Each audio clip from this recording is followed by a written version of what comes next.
ఏదన్నా లేట్ అవ్వచ్చు. అతనికి దొరికిన వాళ్ళందరూ కూడా అలానే దొరికారండి. అదే ఉత్సాహంతో అదే దీంతో పనిచేద్దామని నేను కూడా చాలా సినిమాలు చిన్నగా పక్కన పెడుతూ మనకి ఆయనకి ఎప్పుడు అవసరమైనా కానీ అప్పుడు డేట్లు ఇస్తూ ఆయనకి స్పెండ్ చేసే ఒక మ్యూజిక్ డైరెక్టరు, ఆయన ఎక్కడికి రమ్మంటే అక్కడికి వెళ్ళి ఇది చేయటం, ఆయన ఎడిటరు, ఆయన కూడా రోజు పొద్దున్న ఆయనతో పాటు ఇద్దరు మొహం పళ్ళు దోమకుడు మొదలు పెడదామా అన్నట్టు ఇద్దరు పొద్దున్న చేసి ఆయన కెమెరామెన్, ఆ కెమెరామెన్ అన్న గ్యాపుల్లో బతిలాడుకొని వెళ్ళేవాడు. ఆ పెళ్లి చూపులు వచ్చిందన్న నాకు, నేను చేసుకుంటా అది ఇది. అతనికి కొంచెం ఆత్రం బాగా. అంటే తరుణ్ భాస్కర్ అని డైరెక్టరు, ఆ సైన్మా షార్ట్ ఫిల్మ్ కూడా అతనే డైరెక్టర్. ఆ రిలేషన్ అన్నమాట, ఆ ఫ్రెండ్షిప్ పోకూడదు. ఇక్కడ ఎంత శివ అయినా కానీ అతను ఫస్ట్ నుంచి ఫ్రెండ్ కదా, సర్ది చెప్పుకొని ఆ సినిమా చేశాడు.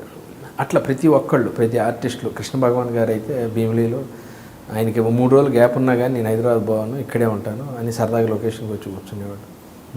పోసాని గారు కూడా అంతే, వచ్చి 1 గంట ఎక్కువైనా సరే రేపొద్దున ఫ్లైట్కి వెళ్ళి ఇవాళ సాయంత్రం వద్దులే రేపొద్దున్న ఫ్లైట్కి వెళ్ళిపోతాను ఆయన వాళ్ళతో సర్ది చెప్పుకొని. ఆయన బాగా పీక్ అనమాట. అట్లా ప్రతి ఒక్కళ్ళు ఆయనకి అట్లా రావటం. అదే నా ప్లేస్లో ఇంకో పెద్ద హీరో ఒకవేళ వచ్చి ఈ కథ బాగా నచ్చి ఇంకో పెద్ద హీరో ఎవరి దగ్గరికన్నా వీళ్ళు ఎప్పుడు వచ్చి అయ్యుంటే ఒకవేళ వాళ్ళు ఓకే అని ఇంకా అన్ని పకడ్బందీకి జరిగితే కొంచెం తొందరగానే బయటకు వచ్చేదేమో. అంటే అయినా కానీ అసలు నాకు తెలిసి ఏ పెద్ద హీరో అయినా సరే సార్ ఈయన ఒప్పుకోడు సార్, ఈయన అనుకుంది వచ్చిందాక ఒప్పుకోడు. అందుకే ఈరోజు జనాల దగ్గరికి బాగా తీసుకెళ్తున్నాడు. ప్రతిదీ నా మీద ఇంత పబ్లిసిటీకి ఇంత ఖర్చు పెట్టడం కానీ, సినిమా బడ్జెట్ నా మీద ఇంత ఖర్చు పెట్టడం కానీ. ఆయన ఈరోజు డైరెక్టర్గా సక్సెస్ అయిపోయాడు. తన ప్రొడ్యూసర్, తనలో ఉన్న ఒక ప్రొడ్యూసర్కి సినిమా ముందే అమ్మిచ్చేసి ప్రాఫిట్ చూపించాడు. డైరెక్టర్కి సక్సెస్ అతను.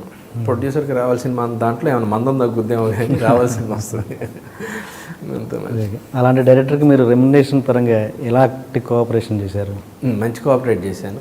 నీకు చెప్పన్నా నీకేంటి ప్రాబ్లం, నేనైతే ఇంత నీచానికి ఇంతకన్నా తక్కువ చేయను నేను.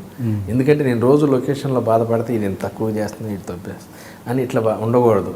నేను సఫిషియెంట్, నాకు ఇక్కడికి తృప్తి ఉంది, దీనిపైన ఎంత ఇచ్చినా తీసుకుంటాను నేను ఇంతకన్నా తక్కువ చేయను. ఇది ఎలా ఇస్తావు, ఈ టైంకి ఇంత ఇస్తావు, ఈ టైంకి ఇంత ఇస్తావు, ఇలా ఇస్తావు, ఫలానా శాటిలైట్ అయిన తర్వాత నీకు డబ్బులు వచ్చిన తర్వాత ఇవి, ఇలాంటివన్నీ అగ్రిమెంట్లు బాండింగ్ వేసుకొని కొంచెం అయిపోయింది. కానీ ఇప్పుడు అవన్నీ అలా పక్కకి వెళ్ళిపోయింది. ఓ మంచి రిలేషన్ ఏర్పడింది, నాకంటూ ఓ మంచి సంస్థ ఏర్పడింది, నా బిహేవియర్ తనకు నచ్చింది. శివరాజ్ ఫిలిమ్స్లో శ్రీనివాస్ రెడ్డికి ఒక సపరేట్ ప్లేస్ ఇచ్చారు నాకు.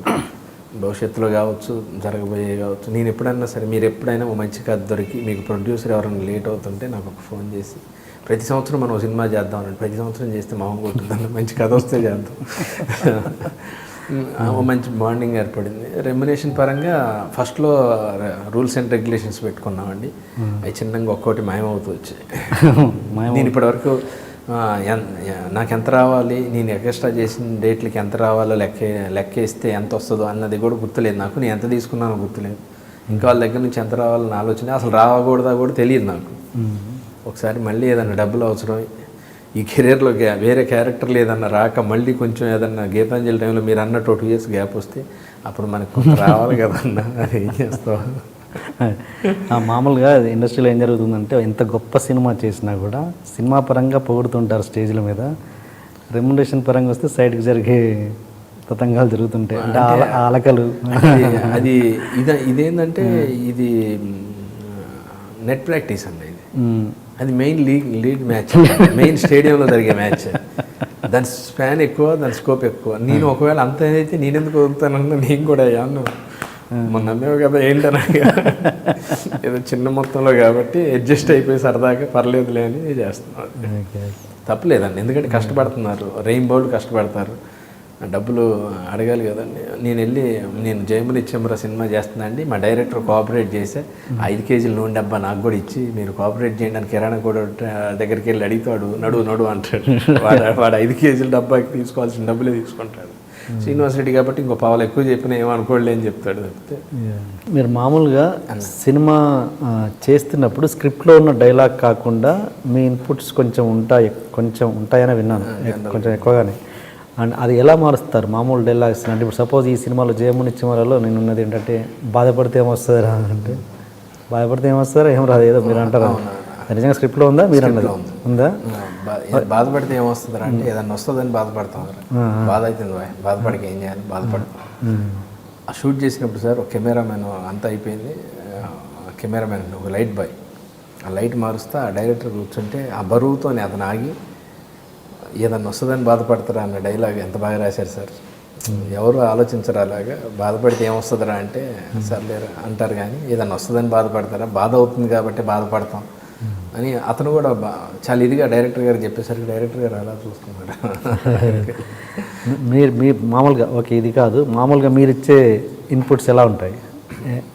అంటే ఏదో చిన్న ఇంప్రూవేషన్ సరదాగా ఒక సుయోధన కావచ్చు, ఒక సౌండ్ కావచ్చు. నేను జనరల్గా వేసే వాటిలలో ఎక్కువగా ఆ ప్లేస్ వచ్చేసరికి దానికి డైలాగ్ చెప్పడం కన్నా ఏదన్నా సౌండ్ ఇస్తే బాగుంటుందని, ఏమోరా ఎక్కడి నుంచి వచ్చింది ఇంత బ్లడ్ అని ఇచ్చి వెళ్ళిపోయిందని చెప్తాను నేను. ఈడేట్లో ఎవర్రా హీరోయిన్ వచ్చి వెళ్తుంది, ఎవర్రా అంటే ఏమోరా ఎక్కడి నుంచి వచ్చింది అంత రక్తమను అన్ని ఇచ్చేసి వెళ్ళిపోయింది అంట. అలాంటి ఎక్కువ సౌండ్లో ఆడేవాడిని అంతకుముందు. Okay okay. డార్లింగ్లో హీరో విలన్కి ఒక కథ చెప్తూ ఉంటాడు. ఇది చెప్పారు చాలా వాటిలలో. బంగారు సుస్తులు మిస్తులు అని అదొకటి ఇంప్రూవైజ్ చేసాం. అదొకటి మనకి నచ్చపోతే మనసులో పెట్టుకోలేము, చెప్పేస్తూ ఉంటాం అనమాట. ఆ డార్లింగ్ సినిమా ఇంటర్వల్ బ్లాక్కి వచ్చేసరికి వాడిని ఇది చేయటం కోసం ఒక కథ చెప్పి వచ్చారా అంటాడు. షూటింగ్ జరిగింది, నేను క్వశ్చన్ రేజ్ చేశాను. అంటే ప్రేక్షకులను అందరినీ పిచ్చోని చేసినట్టే కదా సార్, మీరు విలన్ని చేయట్లేదు, మీరు ప్రేక్షకులందరినీ ఏదో అక్కడి నుంచి తప్పించుకోవడానికి ఒక కథ చెప్పే అని ఇంటర్వ్యూలకి చెప్పేస్తున్నారు మీరు. అది కథ నిజంరా, కథ నిజం కాదు, ఒక అబద్ధం అనేది మీరు చెప్పేసి ఆడియన్స్ ఇప్పుడు దాకా ఏదైతే నమ్మారో అది ఆడియన్స్కి కూడా అబద్ధం చెప్పినట్టే కదా సార్. ప్రభాస్ గారు కూడా అవును కరెక్టే అని చెప్పి అప్పటికప్పుడు మార్చారనమాట. ఏదో కథ చెప్పి బయటపడేసావు కదరా నేనంటే, ఏదో కథ చెప్పటం కదరా, ఆ అమ్మాయి మీద ఉన్న ప్రేమని నాలో ఉన్న ప్రేమని కథగా మార్చి చెప్పానని సాఫ్ట్ చేశారన్నమాట.